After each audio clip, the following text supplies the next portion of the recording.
Hello teachers, welcome to Kurnool teachers academy. ఈరోజు division test సిరీస్లో భాగంగా పేపర్ 2 మ్యాథ్స్ ఎక్స్ప్లెనేషన్ చూద్దాం. దానికంటే ముందు ఇంకా ఎవరైనా మన ఛానల్ని సబ్స్క్రైబ్ చేసుకోకపోతే ఇమ్మీడియట్గా సబ్స్క్రైబ్ చేసుకోండి. మేము అందించేటువంటి ఫ్రీ లైవ్ క్లాసులు, పేపర్ ఎక్స్ప్లెనేషన్లు, టాపిక్ వైజ్ క్లాసులు మిస్ కాకుండా ఉంటాయి. ఓకే రైట్, మరి పేపర్ ఎక్స్ప్లెనేషన్ చూద్దాం. ఫస్ట్ క్వశ్చన్ చూసినట్లయితే ఏమంటున్నాడు, 13/3, 39/4, 17/2 ల యొక్క 4వ అనుపాతాన్ని, ఓకే, సో 4th ప్రపోర్షన్ ని ఫైండ్ అవుట్ చేయమని మన ప్రశ్న.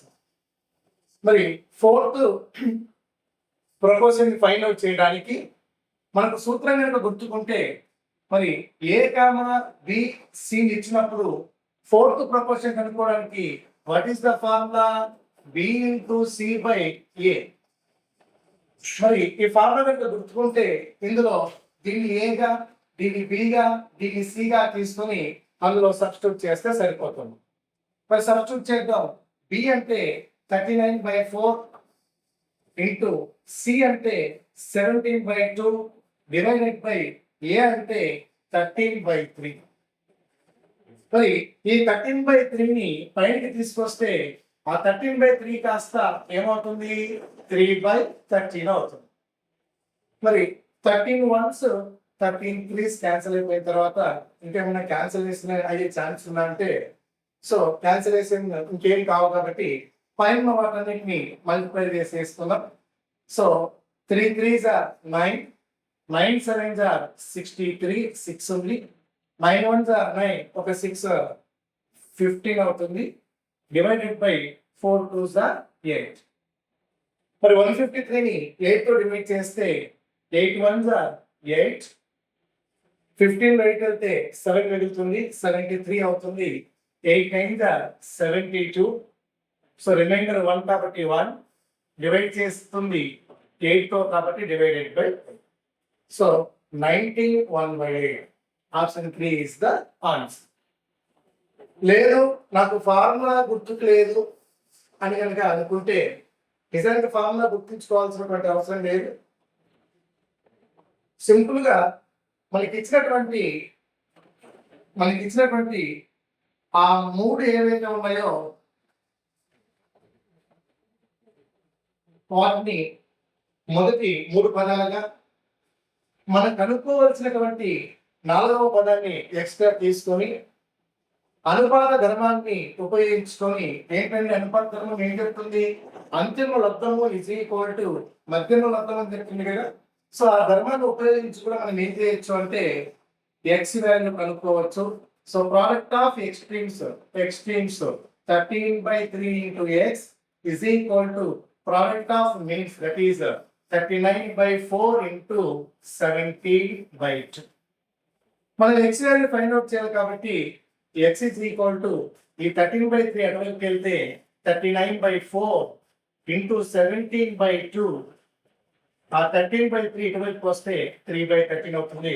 ఇందాక సింప్లిఫికేషన్ చేసాం కదండి, ఆ రకంగా కూడా ఆన్సర్ చేసుకోవచ్చు. ఓకేనా? సో 4th ప్రపోర్షన్ కనుక్కోమనకుండా ఇన్ కేసు 3rd ప్రపోర్షన్ కనుక్కోమంటే, మరి 3rd ప్రపోర్షన్ కనుక్కోమన్నప్పుడు అప్పుడు మనకి కేవలం 2 వాల్యూస్ మాత్రమే ఇస్తారు.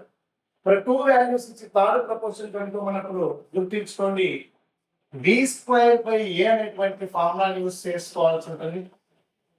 ఈ రెండు కాక మనకు అనుపాత మధ్యమం మెయిన్ ప్రపోర్షన్ కూడా అడిగేటువంటి అవకాశం ఉంది. మరి మెయిన్ ప్రపోర్షన్ అడగడానికి కూడా 2 వాల్యూస్ ఇచ్చి మెయిన్ ప్రపోర్షన్ అడుగుతూ ఉంటాడు. మరి 2 వాల్యూస్ ఇచ్చినప్పుడు వాటి యొక్క మెయిన్ ప్రపోర్షన్ అనుపాత మధ్యమం లేదా మధ్యమ అనుపాతాన్ని కనుక్కోవడానికి మనం ఏం చేయాల్సి ఉంటుంది సార్ అంటే అండర్ రూల్ AB చేయాల్సి ఉంటుంది. ఓకేనా? So 4th proportion, 3rd proportion, main proportion, ఈ 3 ఫార్ములాస్ గుర్తుపెట్టుకోగలిగితే మనం ఒక క్వశ్చన్కి ఆన్సర్ చేయగలం. Come to second question. మరి సెకండ్ క్వశ్చన్ ఏమంటాడు, ఒక పెట్టెలో 25 పైసలు, 10 పైసలు, 5 పైసల నాణ్యాలు 1:2:3 నిష్పత్తిలో ఉన్నాయి. మరియు వాటి మొత్తం సొమ్ము 30 రూపాయలు అయితే అందులో 5 పైసల నాణ్యముల సంఖ్య ఎంత అని ప్రశ్న. మరి ఇంగ్లీష్ లో చూసినట్లయితే ratio of 25 paisa, 10 paisa, 5 paisa is 1:2:3. Total amount వచ్చేసి 30 rupees. Then find how many 5 paisa coins. So మనము 5 పైసల నాణ్యముల సంఖ్య కనుక్కోవాలి. మరి ఈ విధమైనటువంటి ప్రశ్నలకు ఆన్సర్ చేయడానికి మనం యూజ్ చేసేటువంటి షార్ట్ కట్ ఏంటి సార్ అంటే, ఈ ఇచ్చినటువంటి రేషియోలో ఫస్ట్ 25 పైసలు అనేటువంటి పదం వాడారు కాబట్టి ఇది 25 పైసలను సూచిస్తుంది, ఇది 10 పైసలను సూచిస్తుంది, ఇది 5 పైసలను సూచిస్తుంది. మనం ఇప్పుడు 5 పైసల నాణ్యముల సంఖ్య కనుక్కోవాలి కాబట్టి నథింగ్ బట్ 3 భాగాలలో కనుక్కుంటాం. కాబట్టి 3/, మనకు మొత్తం కాయిన్స్ ఇచ్చేవాళ్ళంటే ఉంటే కింద మొత్తం భాగాలు రాసేవాళ్ళం. బట్ మనకి ఇక్కడ మొత్తం 9 భాగాలు ఇచ్చారు కాబట్టి మనకి ఇచ్చినటువంటి భాగాలను కూడా ఇన్ టర్మ్స్ ఆఫ్ వాల్యూస్ లో రాస్తే అప్పుడు 1 into 25 పైసా ప్లస్ 2 into 10 పైసా ప్లస్ 3 into 5 పైసా. ఓకే, సో మొత్తం భాగాలకి వాటి వాల్యూని కూడా యాడ్ చేద్దాం ఇంటూ ఇచ్చినటువంటి వాల్యూ. మరి ఇచ్చినటువంటి వాల్యూ ఒకసారి అర్థం చూస్తే అది రూపాయలలో ఉంది. మరి మనకి ఇచ్చినటువంటి కాయిన్స్ ఏమో పైసల్లో ఉన్నాయి కాబట్టి ఈ రూపాయలను కూడా పైసల్లోకి మార్చుకోవాల్సి ఉంటుంది. అలా కాకుండా ఇచ్చినటువంటి coins 5 rupees coins, 2 rupees coins, 1 rupees coins కనుక అయితే అంటే ఇన్ టర్మ్స్ ఆఫ్ రూపీస్ వచ్చింటే ఇక్కడ చేంజ్ చేసుకునే వాళ్ళం కాదు. ఓకే, మరి సింప్లిఫికేషన్ చూస్తే 3/25, 20, 15. సో 25 ఒక 20 45, 45 ఒక 15 60 అవుతుంది into 3000. So 0 0 cancel, 6 ones, 6 5s are 30, 1 more 0. So 3 into 50 that is equal to 150 is our answer. అంటే అందులో 5 పైసల నాణ్యం అనేది 150 ఉన్నాయి. మరి ఖచ్చితంగా ఇలాగే ఆన్సర్ చేయాలా సార్ అంటే no need to do like this. మనకు త్రూ ఆప్షన్స్ వెళ్ళి కూడా మనం హ్యాపీగా ఆన్సర్ చేసుకోవచ్చు. ఇక్కడ ఉన్నటువంటి ఆప్షన్స్లలో అలా మనకు ఆన్సర్ తెలిసిపోయింది కదండి 150. ఒకసారి క్రాస్ చెక్ చేయండి. ఇక్కడ ఉన్నటువంటి ఆప్షన్స్లో త్రూ ఆప్షన్స్ ఎలా చేయొచ్చు సార్ అంటే, ఫర్ ఎగ్జాంపుల్ 5 పైసల నాణ్యముల సంఖ్య 150గా తీసుకుంటే యాజ్ పర్ థర్డ్ ఆప్షన్ అంటే 5 పైసల నాణ్యములు నిజానికి ఎన్ని భాగాలు ఉన్నాయి? 3 భాగాలు ఉన్నాయి కదా. సో 3 భాగాల వాల్యూ 150 తీసుకున్నట్టు దాని. మరి 3 భాగాలు 150 తీసుకుంటే అప్పుడు 10 పైసల నాణ్యంలో 2 భాగాలు ఉన్నాయి కాబట్టి అది ఎన్ని కాయిన్స్ ఉన్నట్లు 100. తర్వాత 25 పైసల నాణ్యంలో 1 భాగం ఉంది కాబట్టి 1 భాగం అంటే 50 కాయిన్స్ ఉన్నాయి. So as per third option ఒకవేళ 5 పైసల నాణ్యం 150 అనుకుంటే ఆటోమేటిక్ గా 10 పైసల నాణ్యం 100, 25 పైసల నాణ్యం 50 అవుతాయి. మరి లెక్క ప్రకారం వాటి టోటల్ వాల్యూ ఎంత కావాలా? 30 రూపాయలు కావాలి. చెక్ చేయాలి. మరి 25 పైసా కాయిన్స్ మన దగ్గర 50 ఉన్నాయి అంటే వాటి వాల్యూ ఎంత అవుతుంది సార్ అంటే 25 5 125 ఒక 0. సో రూపీస్ లో కన్వర్ట్ చేస్తే 12.50. తర్వాత 10 పైసల కాయిన్స్ 100 ఉన్నాయి అంటే దాని అర్థం అక్కడ 10 into 100 1000 పైసా ఉన్నట్లు. రూపీస్ లో కన్వర్ట్ చేస్తే 10 రూపీస్.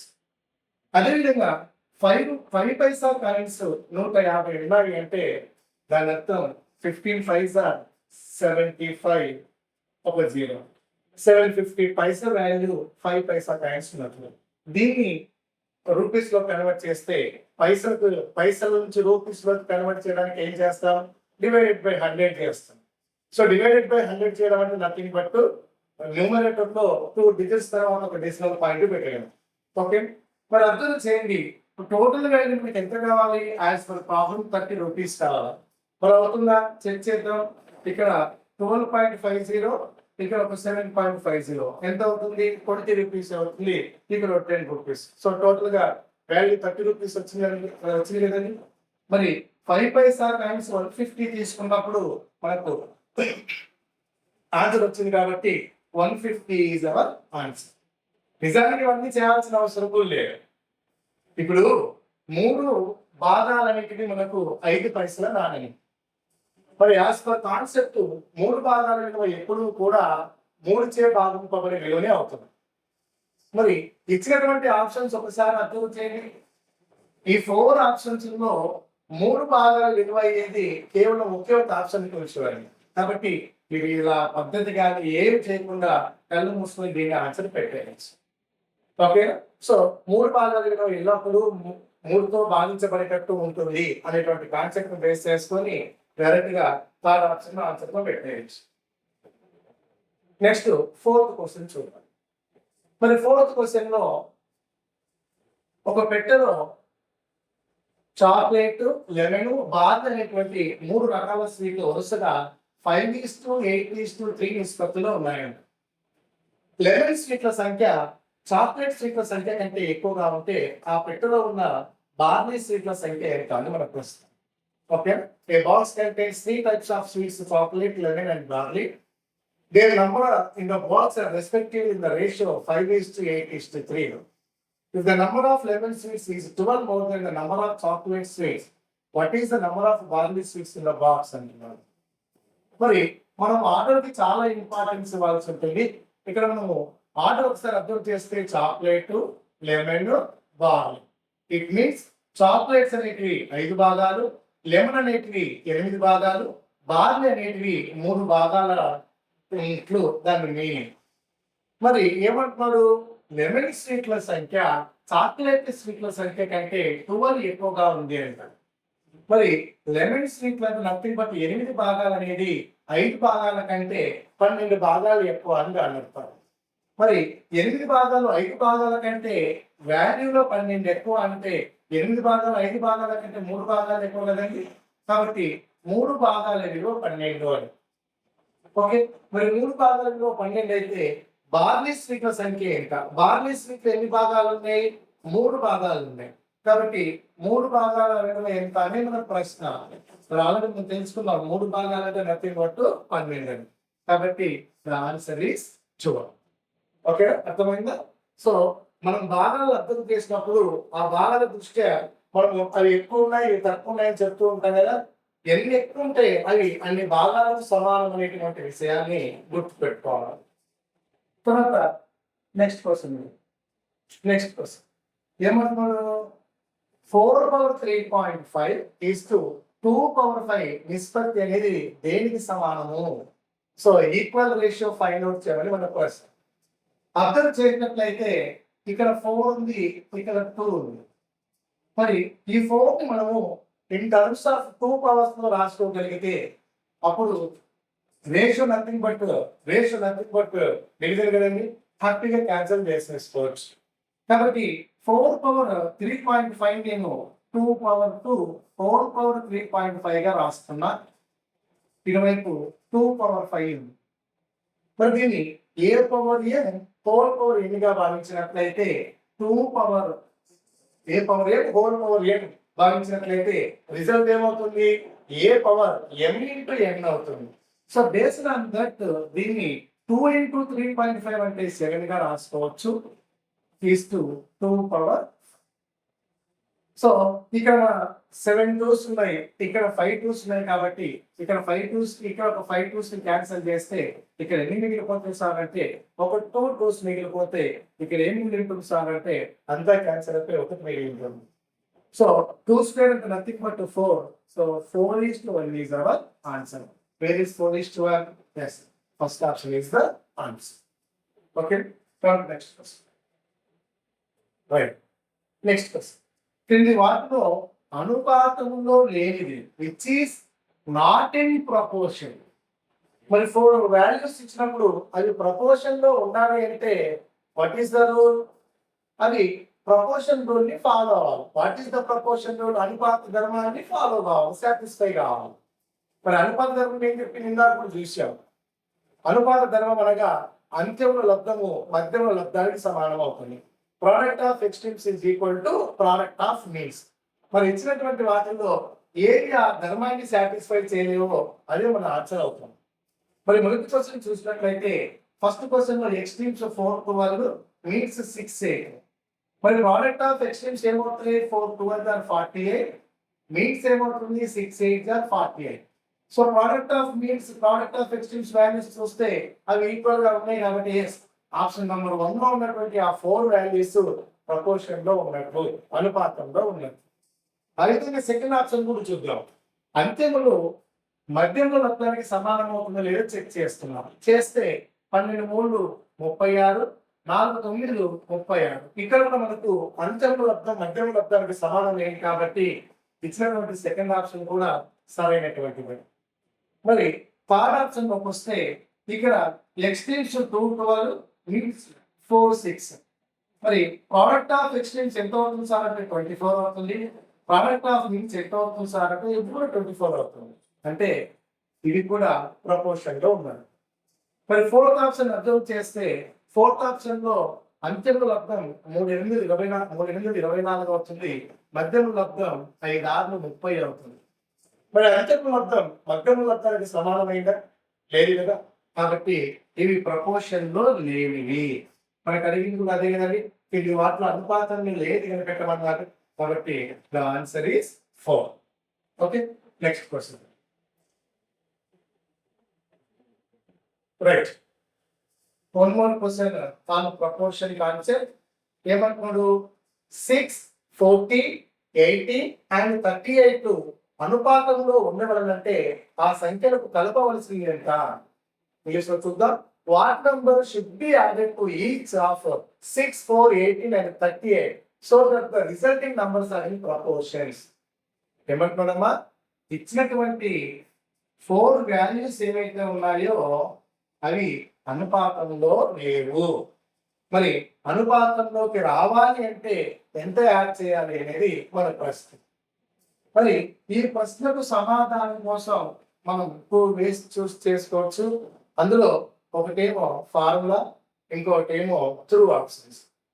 నేను త్రూ ఫార్ములా ఎందుకని సార్ అంటే ఫార్ములా ఏం చెప్తుందంటే product of extremes 6 into 38 minus product of means 14 into 18 divided by again sum of extremes nothing but 6 plus 38 minus sum of means.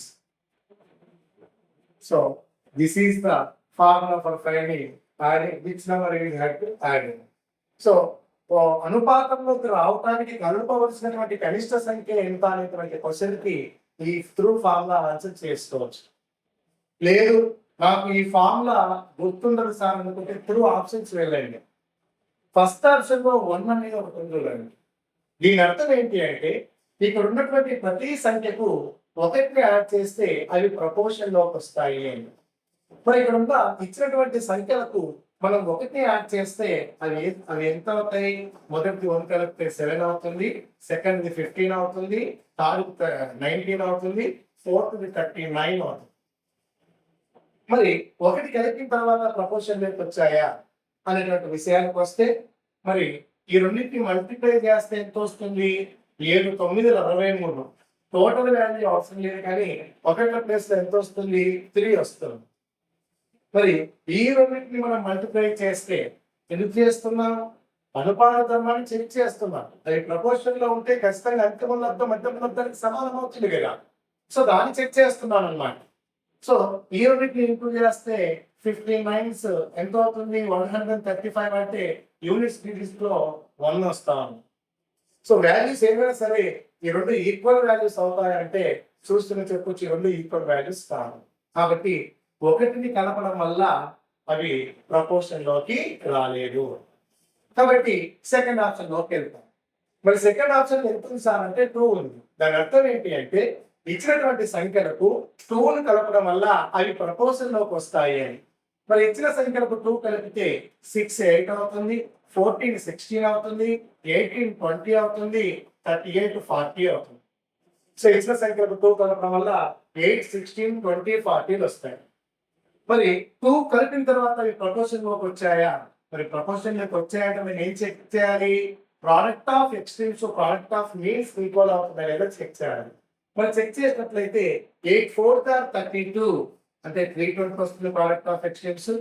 తర్వాత 16 2 ఆర్ 32 0 ఈ ప్రోడక్ట్ కూడా 320 వచ్చింది. So product of exchange is equal to product of means ఏంటంటే అంతిమ సమానమైంది కదండి. అంటే ఈ 4 సంఖ్యలు ఆ 4 సంఖ్యల అనుపాతంలో ఉన్నట్టు. మరి ఎంతని కలిపినప్పుడు ఆ 4 సంఖ్యల అనుపాతంలోకి వచ్చాయి, 2ని కలిపినప్పుడు అనుపాతంలోకి వచ్చాయి కాబట్టి ద ఆన్సర్ ఈస్ 2. ఓకేనా? రైట్. మీరు దీన్ని సాల్వ్ చేసినా కూడా 2 అనేటువంటి ఆన్సరే వస్తుంది. నెక్స్ట్ ఏమంటున్నాడు, ఒక సంఖ్య యొక్క 55%లకు 9ని యాడ్ చేస్తే అదే సంఖ్య వస్తుందంట. సో 55% ఆఫ్ ఏ నంబర్ కి 9 అనేటువంటి ఒక నంబర్ ని యాడ్ చేస్తే సేమ్ రిజల్ట్ అదే నంబరే వచ్చిందంట. అయితే ఆ సంఖ్య ఏంటి అనేది మన ప్రశ్న. సో మనకు తెలుసు హోల్ నంబర్ అనేది ఎప్పుడూ కూడా 100% ఈక్వల్. హోల్ నంబర్ అనేది ఎప్పుడూ కూడా 100% ఈక్వల్. ఇక్కడ ఏమంటున్నాడు 55%. నిజానికి 55% కి 45% యాడ్ చేసినప్పుడే కదండి మనకు 100% వచ్చేది. మరి ఈ 45% ని 9 రీప్లేస్ చేసింది అన్నాడు కదా. 55% కి 9 అనేటువంటి వాల్యూ యాడ్ చేస్తే అదే నంబర్ వచ్చింది ఆయన.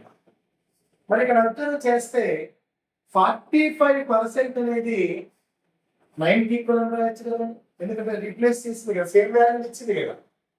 కాబట్టి 45% వాల్యూ 9 అయితే ఏం కనుక్కోమన్నాడు, find the number, whole number ని ఫైండ్ అవుట్ చేయమన్నాడు. దట్ ఈస్ ఈక్వల్ టు 100% అండి. That is 100 into 9 divided by 45. That is 9 ones, 9 fives, 5 ones, 5 twenties. So the answer is 20. Option number 2. Next question, బియ్యం ధర 16% పతనమైంది. ఒక వ్యక్తి బియ్యం వినియోగం ఎంత శాతం పెంచితే అతని మొత్తం మీద బడ్జెట్ లో ఎలాంటి మార్పు ఉండదు. ఏమంటాడు, the price of A rice is decreased by 16%. By how much percent A person should increase his consumption of rice so that there are no changes in his expenditure. So బియ్యం కోసం అతను కొంత budget ని కేటాయించుకున్నాడు అప్పుడున్నటువంటి price. ఇప్పుడు price ఏమైంది, 16% decrease అయింది. మరి ప్రైస్ డిక్రీజ్ అయితే ఆటోమేటిక్ గా మనం కేటాయించుకున్నటువంటి బడ్జెట్ కూడా డిక్రీజ్ అవుతుంది. మరి ఆ డిక్రీజ్ కాకుండా అదే బడ్జెట్ లోకి మనం ఏం చేసుకోవచ్చు సార్ అంటే అదనంగా కొంత బియ్యాన్ని తీసుకోవచ్చు. అదే మన ప్రశ్న, ఎంత శాతము బియ్యాన్ని వినియోగాన్ని పెంచాలి అనేది మన ప్రశ్న. మరి ఇలాంటి ప్రశ్నలకు ఇంత తగ్గించినప్పుడు మళ్ళీ అదే రిజల్ట్ రావాలంటే ఎంత పెంచాలి, లాంటి ప్రశ్నలకు సింపుల్ గా 100 into x by 100 plus or minus x అనేటువంటి సూత్రాన్ని వాడుకుంటాం. నిజానికి 100 plus or minus x. మరి ప్లస్ ఎప్పుడు వాడాలి, మైనస్ ఎప్పుడు వాడాలి సార్ అంటే ఆల్రెడీ లెక్కలో మీకు కలపడము, పెంచడము లాంటి, అంటే యాడ్ చేశారు, ఇంక్రీజ్ చేశారు లాంటి ఓడింగ్ కనిపించినప్పుడు ప్లస్ సింబల్ ఉన్నటువంటి ఫార్ములాని తీసుకొని, అలా కాకుండా ఈ లెక్కలో లాగా డిక్రీజ్ అయింది లేదా లెస్ చేశారు లాంటి టర్మినాలజీ కనిపిస్తే అప్పుడు మైనస్ తీసుకోండి. ఈ లెక్కలో డిక్రీజ్ ఇచ్చారు కాబట్టి ఈ లెక్కలో 100 minus x అనేటువంటి దాన్ని తీసుకుంటాను. సో ఇక్కడ ఎక్స్ అంటే ఏంటి సార్ అంటే ఇచ్చినటువంటి పర్సెంటేజ్. మరి ఇందులో ఎక్స్ వాల్యూ సబ్స్టిట్యూట్ చేస్తే అప్పుడు 100 into what is the given x value 16 divided by 100 minus 16. That is equal to 100 into 16 by 84. That is equal to 4 4 16, 4 into 8 4 1 4. ఇంకేమైనా క్యాన్సల్ అవుతుందా అంటే నో, క్యాన్సల్ కావు.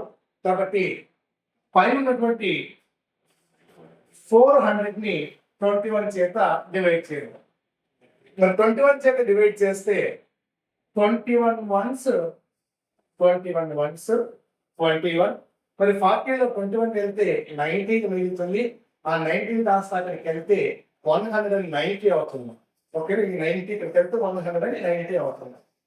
మరి 21తో 190 అనేది ఎన్ని టైమ్స్ వెళ్తుంది సార్ అంటే 9 టైమ్స్. 21 నైన్స్ 189 వస్తుంది కాబట్టి 21 నైన్స్ 181. సో 19. ఇప్పుడు 180లో నుంచి 189 వెళ్తే ఎంత మిగులుతుంది? 1 మిగిలి ఉంటుంది. ఇంకా కొనసాగిద్దాం అనుకుంటే ఇక్కడ ఒక డెసిమల్ పాయింట్ పెట్టుకుంటే అప్పుడు అది ఎంత అవుతుంది సార్ అంటే 10 అవుతుంది. మరి ఒక జీరో యాడ్ చేసిన తర్వాత కూడా మనకు 21తో డివైడ్ అవుతుంది అంటే కావట్లేదు. సో నాకు ఇంకొక ప్లేస్ కావాలి. మరి అంటే సెకండ్ కూడా కావాలనుకుంటే ఇక్కడ ఒక జీరో పెట్టుకుంటే అప్పుడు ఇక్కడ ఇంకో జీరో తీసుకోవచ్చు. మరి ఇప్పుడు 21తో 100 అనేది డివైడ్ అవుతుంది. ఎన్నిసార్లు వెళ్తుంది సార్ అంటే 21 5s 105 పోదు కాబట్టి 21 4s 84. 21 4s 84 ఎంత మిగిలి ఉంటుంది? 16 మిగిలి ఉంటుంది. ఇంకా కంటిన్యూ చేయాలనుకుంటే మళ్ళీ 16 పక్కలో ఒక జీరో తీసుకుని ఆన్సర్ చేస్తాం. లేదు ఇక్కడ 2 డెసిమల్ పాయింట్స్ వరకు ఎనఫ్ సార్, 2 డిజిట్స్ వరకు ఎనఫ్ అనుకుంటే స్టాప్ చేసేది. So the answer is 16% decrease చేసినప్పుడు అతను 19.04% ని ఇంక్రీజ్ చేయవలసి ఉంటుంది. So the answer is 19.04. మరి 19.04 ఎక్కడ ఉంది? ఇక్కడ 19.40 ఉంది. సో ఇది ఆన్సర్ కాదు కాబట్టి ఏది కాదు కింద ఆన్సర్ పెట్టుకోవచ్చు. ఎందుకంటే మనకి ఇచ్చినటువంటి మూడిట్లో 19.04 లేదు కావాలి. Okay right. Next question. మరి నెక్స్ట్ క్వశ్చన్ ఏమంటాడు? x యొక్క 8% కు y యొక్క 4% ఈక్వల్ అయ్యింది. సో x లో 8%, y లో 4% ఈక్వల్ అవుతుంది. అయితే ఏమంటాడు? x లో 20%, y లో ఎంత పర్సెంట్ ఈక్వల్ అవుతుంది? జస్ట్ చూడండి, నేను ఆన్సర్ చెప్పేయచ్చు. 8 4 ఏంటంటే 20 ఏమవుతుందండి? 10 అవుతుంది. So the answer is 10%. Next right.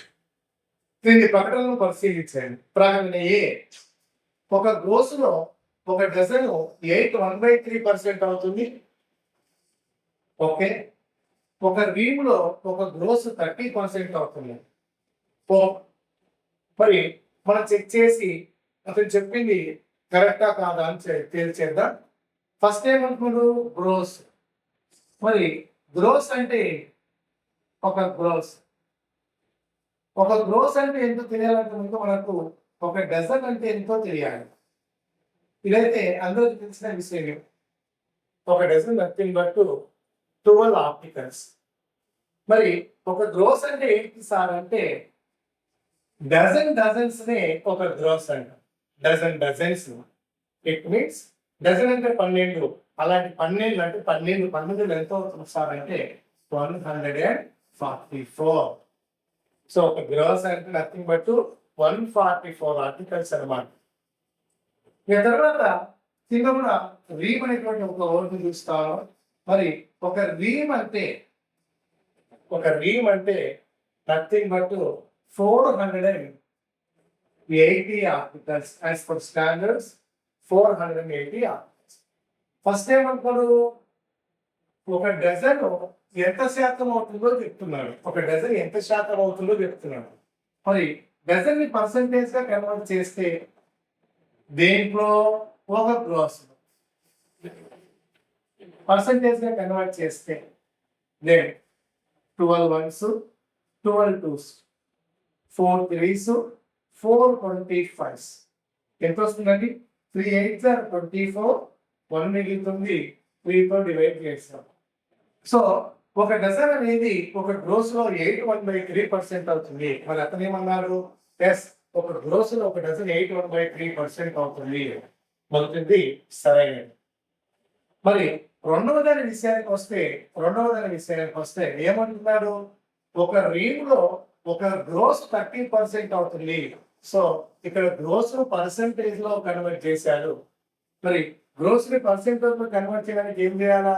పైన గ్రోస్ తీసుకోవాలి. మరి 144 దేనిలో? ఒక రీమ్ లో. రీమ్ అంటే ఎంత తెలుసుకున్నా? 480 ఆర్టికల్స్ ఇంటూ 100. ఓకే, మరి సాల్వ్ చేస్తే 12 12s 12 4s 0 0 0 క్యాన్సిల్ చేసుకున్నట్లయితే 4 1s 4 3s, సో 3 10s ఎంత అవుతుంది సార్ అంటే 30% అవుతుంది. ఇట్ మీన్స్ ఒక గ్రోస్ అనేది ఒక రీమ్ లో 30% ఈక్వల్. మరి అతను ఏమన్నాడు? అతను కూడా ఒక రూమ్ లో గ్రోస్ 30% అవుతుంది అన్నాడు కాబట్టి రెండు సరైనవే. సో రెండు సరైనవి ఎక్కడ ఉన్నాయి? ఆప్షన్ నెంబర్ 3 లో రెండు సరైనవి. కాబట్టి the answer is 3. Next question. Right. So next question. ఒక పండ్ల వ్యాపారి కమలా పండ్లను డజన్ 5 రూపాయల చొప్పున కొనాడు. అతను వారిని 4% నష్టానికి అమ్మవలసి వచ్చింది. అయినా ఒక్కో కమలా పండు అమ్మిన వేల ప్రశ్న వెళ్తున్నారు. సో మనము కొన్న వేలలు అమ్మిన వేలలు కనుక్కునేటువంటి దాన్ని త్రూ పర్సెంటేజ్ బేస్ చేస్తూ ఉంటాం. త్రూ పర్సెంటేజ్ బేస్ చేయడం. అతడు కొన్న వేల ఎంత ఉంది సార్, కాస్ట్ ప్రైస్ ఎంత ఉంది సార్ అంటే 5 రూపీస్. మరి కాస్ట్ ప్రైస్ అనేది ఎప్పుడు కూడా ఎంత ఈక్వల్? 100% ఈక్వల్. కాబట్టి 100% వాల్యూ 5 రూపీస్ అని. మరి 100% వాల్యూ 5 రూపీస్ అవుతే అతని అమ్మకపు వేళ ఎలా ఉంది? 4% లాస్ తో ఉంది. ఇట్ మీన్స్ అతను 96% అమ్ముకోవాల్సి వచ్చింది. కాబట్టి అతని అమ్మకపు వేళ ఎంత అంటే నథింగ్ బట్ 96% వాల్యూ. సో అతను డజను పళ్ళను అమ్మిన వేళ కనుక్కున్నాం. తద్వారా ఒక్కో పన్ను ఎంత కమ్మినాడో తెలుసుకోవచ్చు. మరి 96% value that is equal to 96 into 5 divided by 100. That is equal to 5 ones, 5 20s. Next 2 10s, 2 4s are 8, 2 8s are 16. 48 by 10, nothing but 4.8. So అతను 4% నష్టానికి అమ్ముకున్నాడు అంటే దాని అర్థం ఆ డజన్ కమలా పండ్లను 4.8 రూపీస్ అమ్ముకున్నాడు. అయితే మనకు అడిగినటువంటి ప్రశ్న అతని అమ్మకపు వేళ ఎంత అని కాదు. ఒక్కొక్క కమలా పండు what is the selling price of each orange. మరి 12 4.8 అమ్ముకున్నాడు అంటే అప్పుడు ఒకదాన్ని ఎంతకు అమ్ముకున్నట్లు? సో 4.8/2 మొత్తం ఇచ్చినప్పుడు డివైడెడ్ బై మొత్తం ఆర్టికల్స్ అయితే వేస్తే అప్పుడు ఒకదాని యొక్క కాస్ట్ తెలిసిపోతుంది. So that is equal to 4 4 కాబట్టి 0 తీసుకుంటున్నా. అప్పుడు ఈ 4 కాస్త అక్కడికి వెళ్తే 12 4s are 8. సో ఒక్కో కమలా పండు యొక్క cost 0.4 rupees, nothing but 40 Paisa. So where is the 40 Paisa? This is the answer. Okay, ఇక రూపీస్ 440 ఉండాలి, మళ్ళీ పైసా అనకూడదు. So the answer is 0.40. Next question. Okay, so ఏమంటున్నారు? ఒక వ్యాపారి 10 యాపిల్ పండ్లను 30 రూపాయలకు కొని ఒక్కో పండును ఎంతకు అమ్మితే అతనికి 10 రూపాయల లాభం వస్తుంది? Very simple question. Okay, so 10 apples ను 10 యాపిల్స్ ను ఎంతకు? 30 రూపీస్ కు పర్చేస్ చేశారని. అయితే మన క్వశ్చన్ ఏంటి అంటే ఇప్పుడు ఒక్కో యాపిల్ ని ఎంతకి సేల్ చేస్తే అతను 10 రూపీస్ ప్రాఫిట్ పొందుతాడు. మరి 10 యాపిల్స్ మీద 10 రూపీస్ ప్రాఫిట్ పొందాలి అంటే ఇట్ ఈస్ వెరీ ఈజీ. ఏం చేస్తాం? ఒక్కో యాపిల్ పై 1 రూపీ ప్రాఫిట్ పొందితే సరిపోతుంది. మరి 10 యాపిల్స్ 30 కొన్నామంటే అప్పుడు ఒక యాపిల్ ఎంతకు పర్చేస్ చేస్తుంటాడు? 3 రూపీస్ పర్చేస్ చేస్తుంటాడు. ఇప్పుడు ఒక్కో యాపిల్ మీద ఒక్కో రూపాయి లాభం పొందారు కాబట్టి అప్పుడు అతను ఒక్కో యాపిల్ ఎంత కమ్మాలా? 4 రూపీస్ కమ్మాలా. దట్స్ అప్పుడు 10 యాపిల్ మీద 10 రూపాయలు లాభం వస్తుంది. కాబట్టి ఒక్కో యాపిల్ యొక్క అమ్మకపు విలువ ఎంత అంటే 4 rupees. First option is the answer. Next question.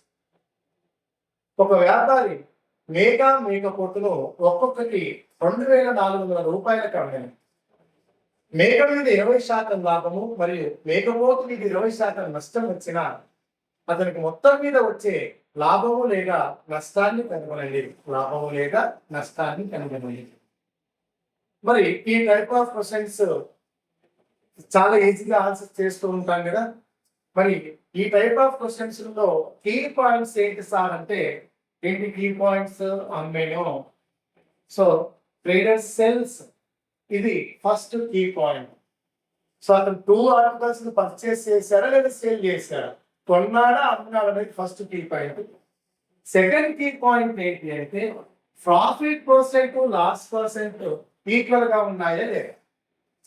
So ఈ 2 కీ పాయింట్స్ మనం చూసుకోవాల్సి ఉంటుంది ఇలాంటి క్వశ్చన్స్.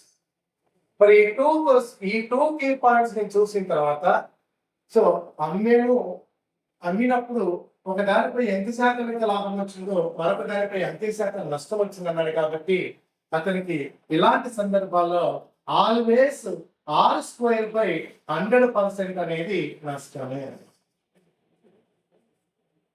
ఓకేనా. So same profit percent same loss percent ఇచ్చి సెల్లింగ్ అనేటువంటి కీవర్డ్స్ ఇస్తే in that business he get always a loss of R² 100%.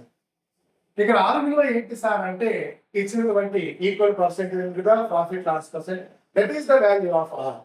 మరి ఆర్ వాల్యూ ఎంత సార్ అంటే 20 ఇచ్చారు కాబట్టి R² అంటే 20² 20 × 20/100 that is equal to 2 zeros cancel చేస్తే ఎంత వస్తుంది సార్ అంటే 4% నష్టం. సో అతనికి నష్టం ఎంత సార్ అంటే 4%. అయితే మనం ఒకసారి అర్థం చేస్తే ఆప్షన్స్ లో అన్ని రూపాయల్లో ఉన్నాయి. అంటే దాని అర్థం ఏంటి, అతని నష్టాన్ని మనం ఇదాక శాతంలో ఆన్సర్ చేస్తాం కదా, అలా కాకుండా రూపాయల్లో చెప్పాము. ఓకే. మరి 4% నష్టం అనేటువంటి దాని నుంచి 4% వాల్యూ కనుక్కుంటే సరిపోతుంది. ఆ 4% వాల్యూని నష్టం అవుతుంది కాబట్టి 4% వాల్యూ కనుక్కుంటున్నాం. మరి 4% వాల్యూ కనుక్కోవాలంటే మనకు కొంత పర్సెంటేజ్ వాల్యూ తెలిసిందా. మరి లెక్కలో నీకు ఎంత పర్సెంటేజ్ తెలుసు సార్ అంటే, అతను ఒక్కో వస్తువును ఒక్కో దాన్ని 2,400 అమ్మాడు అంటే మొత్తాన్ని అతను 4,800 అమ్ముకున్నట్లే కదండి. మరి 4,800 అమ్మినప్పుడు ఇందాక చూసాం అతనికి 4% నష్టం వచ్చిందని చెప్పారు. మరి 4,800 అమ్మినప్పుడు 4% నష్టం వచ్చినప్పుడు దాని అర్థం అతను దాన్ని 96% అమ్ముకున్నట్టు.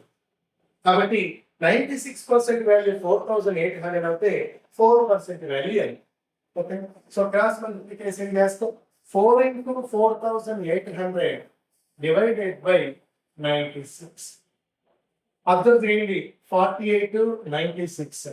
సో 48 1s 0 0 48 2s, తర్వాత 2 1s 2 2s. So the final answer is 2 × 100, that is equal to 200. So అతని నష్ట శాతం ఎంత అంటే 4% అనేది ఆన్సర్ అవుతుంది. అతని నష్టం ఎంత అంటే 200 రూపాయలు అనేది నష్టం అవుతుంది.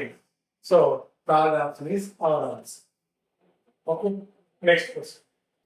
ఇప్పుడు నెక్స్ట్ క్వశ్చన్ చూసుకున్నట్లయితే, ఒక గుర్రము ఒక ఆవులను ఒక్కొక్కటి 11,730 అమ్మడం వల్ల గుర్రముపై 15% లాభము, ఆవుపై 15% నష్టం వచ్చిన ఆ యూనిట్ కొండ వేల ఎంత. సో ఇందాకనే చూసాం ఇలాంటి లెక్కలు. సో అమ్మగా అనేటువంటి వర్డ్ ఉంటూ, సెల్లింగ్ అనేటువంటి వర్డ్ ఉంటూ, ప్రాఫిట్ పర్సెంట్ లాస్ పర్సెంట్ కనుక ఈక్వల్ అయితే అప్పుడు అతనికి లాభమా నష్టమా ఎంత శాతం అంటే R² 100% అనేది ఆల్వేస్ లాస్ అని ఇందాకనే చెప్పుకుందాం. సో మనకి ఇక్కడ లాభం ఎంత నష్టం ఎంత అంటే ఆ రకంగా ఆన్సర్ చేసేవాళ్ళు. బట్ మనకు అడుగుతున్నటువంటి ప్రశ్న ఏంటి, రెండింటి యొక్క కొండ వేల ఎంత అని మన ప్రశ్న. మరి రెండింటి యొక్క కొండ వేల ఎంత అంటున్నాడు. దీనికోసం మనం ఏం చేద్దాం, మొదటి దాన్ని 11,730 అమ్మడం జరిగింది. ఈవెన్తో రెండవ దాన్ని కూడా 11,730 అమ్మడం జరిగింది. ఓకే. సో మొదటి దాన్ని 11,730, అదేవిధంగా రెండవ దాన్ని కూడా 11,730 అమ్మడం జరిగింది. మరి మొదటి దాన్ని 11,730కి అమ్మడం వల్ల ఆ వ్యక్తి ఏమైంది 15% ప్రాఫిట్ పొందాడు. అంటే మొదటి దాన్ని అతను 115%కి అమ్మడం జరిగింది. రెండవ దాన్ని కూడా 11,730కి అమ్మడం జరిగింది. అలా రెండవ దాన్ని 11,730కి అమ్మడం వల్ల అతను 15% లాస్ అయినట్టు దాని అర్థం అతను రెండవ దాన్ని 85%కి అమ్ముకోవడం జరిగింది. మరి మొదటి దాని యొక్క కొన్న వేల కోసం 100%, అదేవిధంగా ఈవెంట్ కొన్న వేల కనుక్కోవడం అంటే 100% కనుక్కోవడమే కదా. కాబట్టి రెండింటి యొక్క అపకపు వేళల నుంచి రెండింటి యొక్క కొన్న వేళలు కనుక్కుంటాం. ఓకే, సో ఏ రకంగా ఆన్సర్ చేస్తామంటే 100 ఇంటూ 11,730 డివైడెడ్ బై 115. ఇక్కడ 100 into 11,730 divided by 85. Okay, cancellation చూద్దాం. 5 2s are 10, 5 3s are 15. ఇక్కడ 5 2s are 10, 5 3s are 15, 5 4s are 20. Next 5 6s are 30. Next 23 ones, 23 ones, 23. Direct 23 2s చేయకూడదు. ఒక్కోసారి ఒక్కో డిజిట్ మాత్రమే తీసుకోవాలి. కాబట్టి ఒక 0 తీసుకున్న తర్వాత ఎప్పుడు కావలిస్తే రెండింటిని కలిపి 46 తీసుకొని 23 2s 46. సో పైన ఏం మిగిలేస్తానంటే 100 102 మిగిలాయి. అంటే నథింగ్ బట్ 100 ఇంటూ 102 ఎంత అవుతుందండి? 10,200. సో మొదటి దాని కొంత వేళ ఎంత వచ్చింది సార్ అంటే 10,200 వచ్చింది. దీన్ని చూద్దాం. సో 5 17s 85, తర్వాత 5 2s, 5 3s, 5 4s, 5 6s.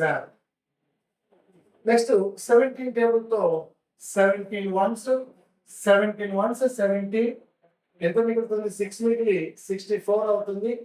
Next 64 లో 17 3s, 17 4s are 68 కదండి. అక్కడ మనకి మిగిలింది 64. కాబట్టి 17 3s తీసుకున్నాం. 17 3s 51.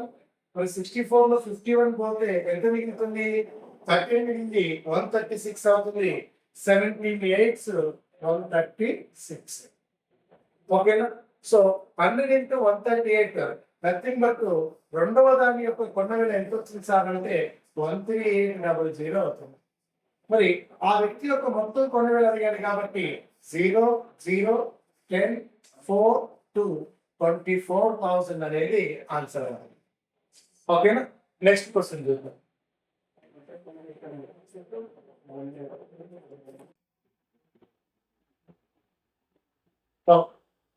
సో పి ఒక వస్తువును 25% లాభంతో queue కమ్మాను.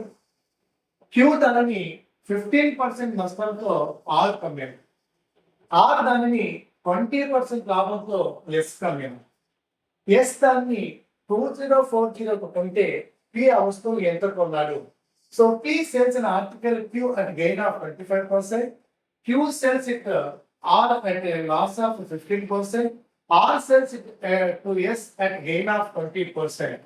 If S buys it for rupees 2040, at what price did P buy that article? So ఇలాంటి ప్రశ్నలకు మనం ఆన్సర్ చేయడం కోసం ముందు అబ్జర్వ్ చేయాల్సింది ఏంటి అంటే పి యొక్క కాస్ట్ ప్రైస్ ఇచ్చి చివరి వ్యక్తి యొక్క కాస్ట్ ప్రైస్ అడిగాడా, లేదా చివరి వ్యక్తి యొక్క కాస్ట్ ప్రైస్ ఇచ్చి ఫస్ట్ పర్సన్ యొక్క కాస్ట్ ప్రైస్ అడిగాడా చెక్ చేసుకున్నాను. రెండు రకాల లెక్కలు ఉంటాయి. సో మొదటి వ్యక్తి కాస్ట్ ప్రైస్ ఇస్తే చివరి వ్యక్తి కాస్ట్ ప్రైస్ అడుగుతా ఉంటుంది. చివరి వ్యక్తి కాస్ట్ ప్రైస్ ఇస్తే ఫస్ట్ పర్సన్ యొక్క కాస్ట్ ప్రైస్ అడుగుతా ఉంటుంది. కాబట్టి ఈ లెక్కలో మనకు చివరి వ్యక్తి యొక్క కాస్ట్ ప్రైస్ ఇచ్చి ఫస్ట్ పర్సన్ యొక్క కాస్ట్ ప్రైస్ అడుగుతూ ఉన్నారు. మరి ఖచ్చితంగా మనం ఫస్ట్ పర్సన్ యొక్క కాస్ట్ ప్రైస్ కూడా ముందు పెట్టాలి. కాబట్టి అతని కాస్ట్ ప్రైస్ పి అనుకుంటే మరి అతను ఏం చేశాడంట? 25% ప్రాఫిట్ తో సెకండ్ పర్సన్ అమ్మాడంట. దట్ ఈస్ 125 అనేది ఫ్రాక్షన్. తర్వాత 15% లాస్ తో ఆర్ కమ్మినాడంట ఈ క్యూ అనేటువంటి పర్సన్. మరి 15% లాస్ తో నథింగ్ బట్ 15% తీసేసి వీళ్ళన్నాడు 85/100. సో ఇది ఆర్ యొక్క కొన్న వేళ.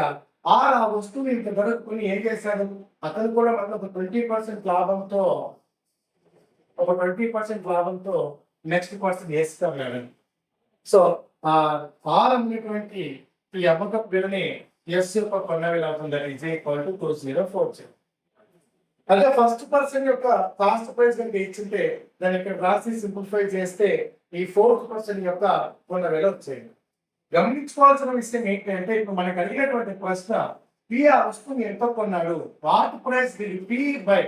సో జాగ్రత్తగా అర్థం చేయండి, పి ఎంత కొన్నాడా, పి ఎంత అమ్మాడా. పి ఎంత కొన్నాడు అన్నప్పుడు మనం పి వాల్యూ కనుక్కోవాలి కాబట్టి ఈ మొత్తాన్ని అక్కడే పంపిస్తాం. అలా కాకుండా పి ఎంతకు అమ్మాడు అని కనుక అడిగితే 2018 డేస్ లో ఆ విధంగానే ప్రశ్న అడగడం జరిగింది. మొదటి వ్యక్తి ఎంత అమ్మాడు అని అడిగాడు, అప్పుడు మనము మొదటి యొక్క అమ్మకపు విలువ ఇదంతా అవుతుంది కాబట్టి ఇది మొత్తం పెట్టుకున్న 6 మాత్రమే ఒకవైపు పంపించాలి. ఎప్పుడు పి యొక్క అమ్మకపు విలువ ఎంత అంటే, బట్ మనకి ఈ ప్రశ్నలో పి యొక్క కొన విలువను అడిగాడు కాబట్టి వీటన్నిటిని అటువైపు పంపిస్తాం. That is 2040 into 100/125 into 100/85 into 100/120. 100/120. So that is 25 4s, 25 5s. తర్వాత 0 0 క్యాన్సల్. తర్వాత 5 20s, 5 1s, 5 7s. ఓకే, ఇక్కడ చూడండి ఒకసారి 17 1s, 17 1s, 17 34 మిగులుతుంది. సో 7 2s are 34, ఒక 0. Next 12 1s, 12 10s. Next 5 1s, 5 1s. So కింద అన్ని ఒకటి మిగిలిపోయాయి, పైన ఇక్కడ 2 మిగిలింది, ఇక్కడ 4 మిగిలింది, ఇక్కడ 20 మిగిలింది, అక్కడ 10 మిగిలింది. కాబట్టి 2 4s are 8, 8 2s are 16, 2 zeros అంటే 1600 అనేది మన ఆన్సర్ అవ్వాలి. Okay, next question. Right. So ఒక వస్త్ర వ్యాపారి పట్టు చీరపై 10%, 20%, 25% డిస్కౌంట్ ప్రకటించారు.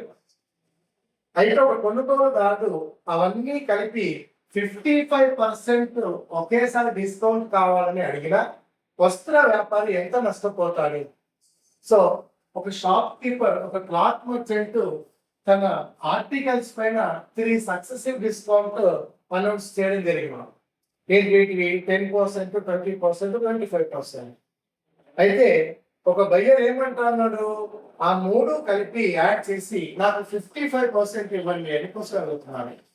మరి సక్సెసివ్ డిస్కౌంట్స్ యాడ్ చేస్తే వచ్చేటువంటి విలువ ఎప్పుడూ కూడా సక్సెసివ్ డిస్కౌంట్స్ ఈక్వల్ కాదని మనకు తెలుసు. అంటే ఈ మూడింటిని కలిపితే వచ్చేటువంటి 55% అనేది ఆ 3 సక్సెసివ్ డిస్కౌంట్ ఈక్వల్ కాదు. మరి ఎంత లాస్ అవుతాడో చూద్దాం ఒకసారి. మరి ఆ వస్తువు యొక్క కాస్ట్ ప్రైస్ ఇవ్వలేదు కాబట్టి వస్తువు యొక్క కాస్ట్ ప్రైస్ 100 అనుకుంటే అతను 3 సక్సెసివ్ డిస్కౌంట్స్ ఇస్తే దాన్ని ఎంత కమ్ముతాడో చూస్తున్నా.